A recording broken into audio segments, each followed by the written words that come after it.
Welcome back into another calibrated Ukraine battle map update. Today is November the 12th, 2025, and we have a ton of updates to go over today. But before we do that, can I just ask if there's anybody new in here, please click that subscribe button so you don't miss any of my videos when they come out. And if you are returning, welcome back. We have so many new subscribers. It is awesome that the channel is growing the way that it is. I am extremely impressed with how polite and decent everybody is as well. You are all fantastic, and it's just great to have such a fantastic audience. If you are new, please remember, click that subscribe button. If you are returning and you enjoy today's content, please don't forget to leave a comment and click that like button, as it is the easiest way to help me get seen by the YouTube algorithm and get more people in here to enjoy the videos. So thank you so much. And without further ado, let's get into the updates, shall we? Right here, we're going to start in the north, the Kupyansk area. If you guys remember, for about a year now in my previous videos, I've been talking about how the Ukrainians should have left this pocket on the eastern bank of the Oskil River. This bridgehead makes no sense for the Ukrainians as they currently operate. It makes no sense in their positioning in terms of their manpower shortages, but for PR's sake, the Ukrainians refused to leave it. We then saw the Russians cross the Oskil here to the north onto the western bank, creating their own bridgehead and then pushing down and eventually capturing all of the western half of Kupyansk in the process. Now, the Ukrainians are in a much worse situation where they are still trying to maintain this pocket with very limited crossings that are constantly bombed and drones that just harass any logistics coming into this area. So very, very difficult situation transpiring over here for the Ukrainian armed forces. And for the update itself, Russian forces have captured this neighborhood of Kupyansk, as well as this large industrial zone in the very eastern half of it. The city is now 75% under Russian control, with the final 25% of the city seeing extremely intense battles between the AFU and Russian forces. All right.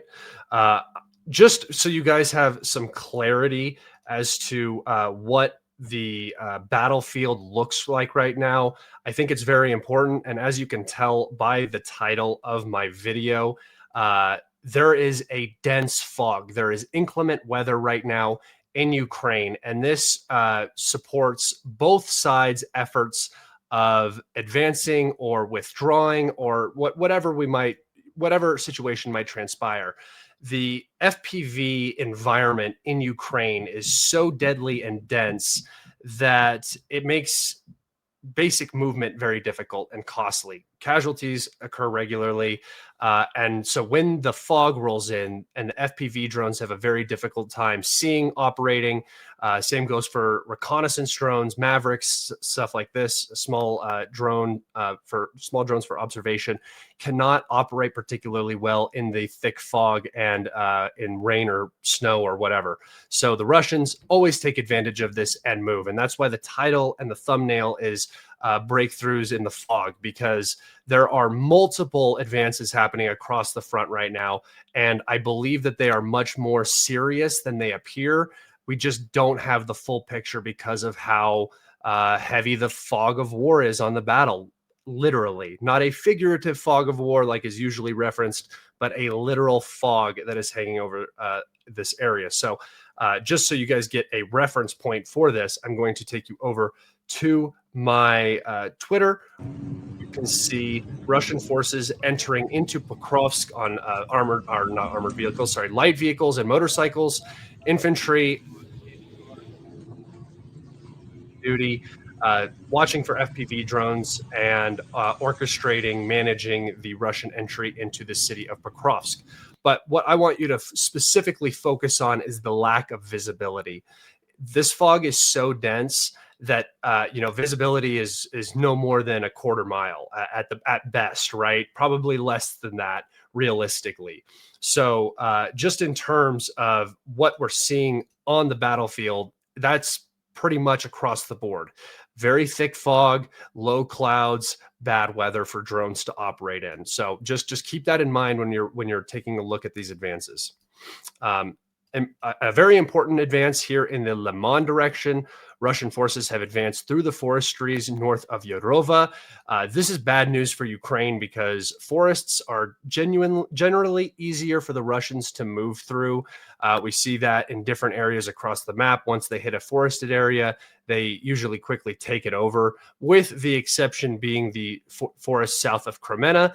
But if you look at fortification maps, this area is riddled with fortifications, unlike this forest here. And the big issue with this forest and the Russians gaining ground in it is that it leads directly to Izum. And I don't know if you guys can see it right here, so I'm going to bring up my little line where you can see the Siversk Donets River. It really takes away Ukrainian ability to enter into this forest because of the water line that also runs up here and then down through here. So this entire forest has a water barrier on the southern edge. And if the Russians can continue progressing in this direction, they will reach the city of Izum, which, if you guys don't know, was the great accomplishment of the 2022 Ukrainian counteroffensive.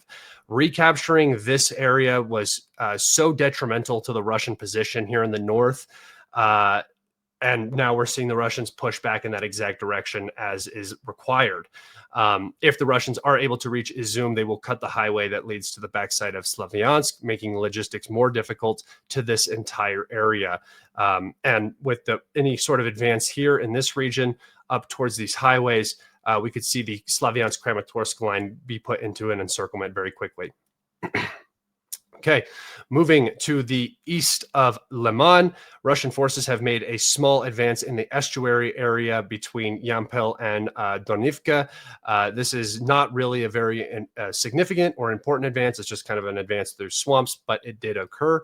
Moving down to the Siversk area. Remember that Siversk is divided by the Bakhmutivka River. I can bring that up again so you guys can see it. You can see that the river runs right through Siversk here.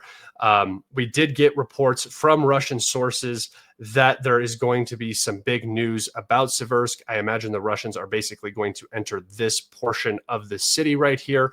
Their potentiality that they could enter from the north as well into this hospital area. Either way, the defense of Siversk for the AFU is going to be incredibly difficult. They will likely have to pull back behind the Bakhmutivka River and try to set up a defensive line. However, the Russians have already crossed the Bakhmutivka River here to the north in Dronivka, so that could compromise this entire front for the Ukrainian armed forces.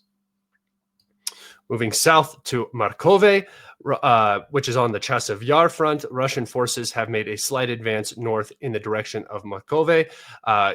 The Russian MOD, I believe, came out today and said that Markove had been entirely captured by Russian forces, although we do not have the information right now to, confirm that claim.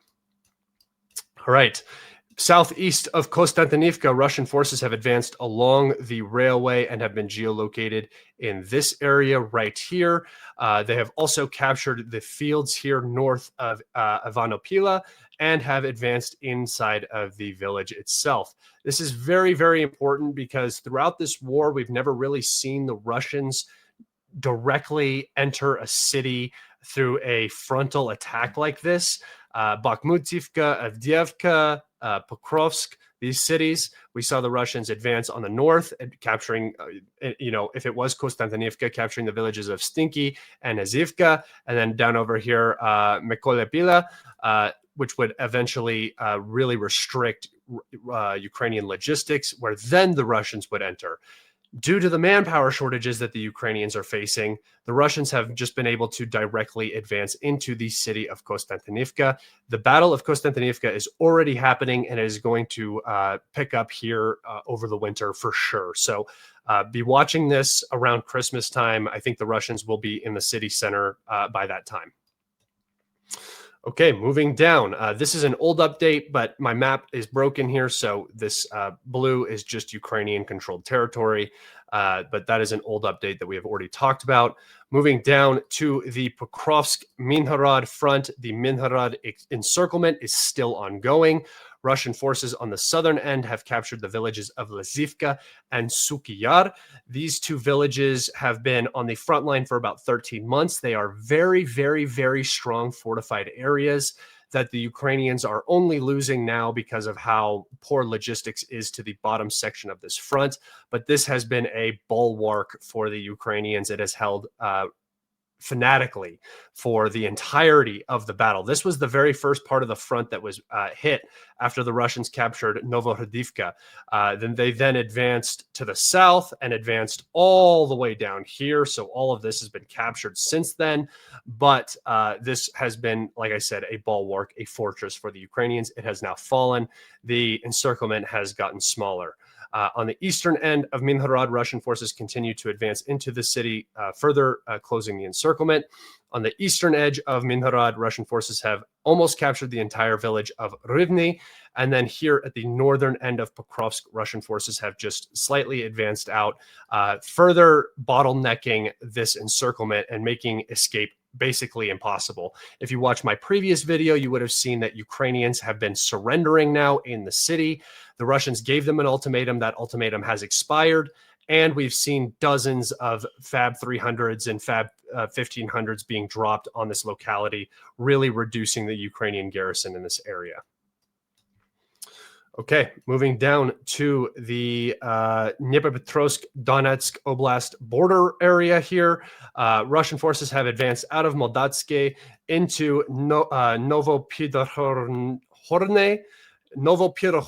Sorry, guys, that's a very difficult town to sound out, but we tried our best. This is very important because this means that Russian forces have crossed the anti-ditch barbed wire line here, meaning that they are past the Ukrainian fortifications and have entered the village, capturing the first street. Again, this is sort of in conjunction with the Russians crossing the Vuhledar River here to the south.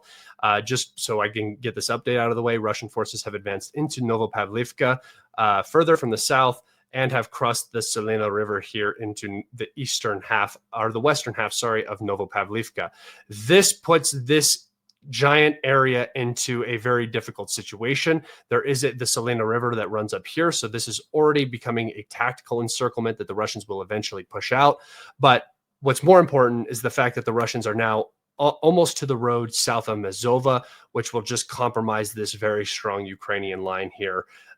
And the Russians will push out, capture Mazova, and then the front line will turn into a big slope all the way down to Zaporozhye. Okay.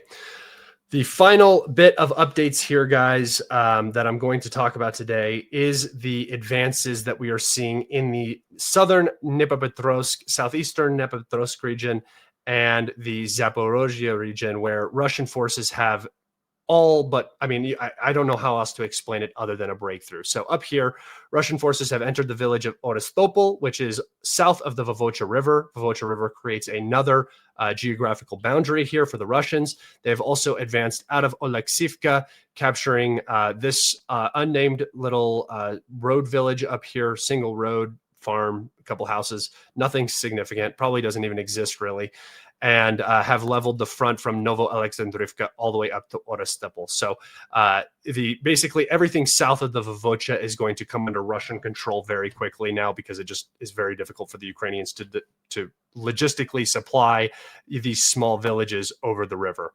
A gray zone has been added here in high towards Alexandrivka. We have reports that Russian DRGs are operating in the southern Pokrovsk Alexandrivka area, although that is unconfirmed, but we do know that there is a large gray zone just east of Novo Alexandrivka. All right, coming down to this area, and I'm just going to bring up my upcoming predictions again, just so you guys can kind of see what I've been talking about and why I make the predictions that I do. So as I predicted, the Russians would push out to this yellow line, which represents the Yanchur River. That was the next defensive line for the Ukrainians. That did not last very long. The Russians then crossed that line. You can see my next prediction here, which is the orange line. The Russians cutting the highway here near Danilivka and pushing out on the entirety of the high ground. That has now occurred. So the Russians now control the high ground north of Holyai-Polye. This teal this teal prediction right here is where I think the Russians will be as the start of the Battle of Holyai-Polye begins. I do not expect Holyai-Polye to last particularly long. As you can see, this blue line up here represents the Vovocha River. So there is a definite geographical boundary that is preventing the Ukrainians from maintaining this area. You can see very clearly that the Russians will eventually push out to this blue line. I'll get rid of this, and we can come down and talk about the actual advance here. Russian forces have crossed the Yanchur River. Guys, remember that this whole update happened in the last 72 to like 3 or 4 to 5 days ish time period. So very, very fast. Basically, as fast as the Russians can move, they are moving through these areas, capturing the villages of Vuhledar, Rybne, Soledake. Oh my God. Soldake, Yusempenivka, Rivnopili, oh my goodness. Sorry. Yablokove and Novo Yusempenivka and the village of Nove. So these are very, very important advances here that are putting the Ukrainians in a very, very rough situation. And according to my sources in this area, Russian forces have actually advanced further to these ponds just west of Rivnopilia, and that would basically create an encirclement now above Holyai-Polye. So this section of the front is developing very fast, and it can't be described in any other way other than a breakthrough. All right, guys, that is where I'm going to wrap it up today. Thank you so much for tuning into this Calibrated Ukraine battle map update. Remember, if you wish to support my work, the easiest way you can do that is clicking that subscribe button, leaving a comment, and clicking that little heart for a like or a thumbs up or whatever it is. I appreciate you all so much. If you want to find more of my work, you can go to the description of this video where you will find my Twitter and my Telegram, where I post constantly. That's where you'll get all the updates on the Russo-Ukraine war, as well as greater geopolitical events. And also in the description of my YouTube video, you will find my Buy Me a Coffee. If you guys wish to support Calibrated, that is where you can go and do so. All of the money that goes to the Buy Me a Coffee goes directly back into Calibrated for content for you guys so that it just continuously gets better. I appreciate you all so much. Welcome to all of my new subscribers. We are growing so fast, and I'm so proud. Take care, be safe, and enjoy the rest of your day. Goodbye.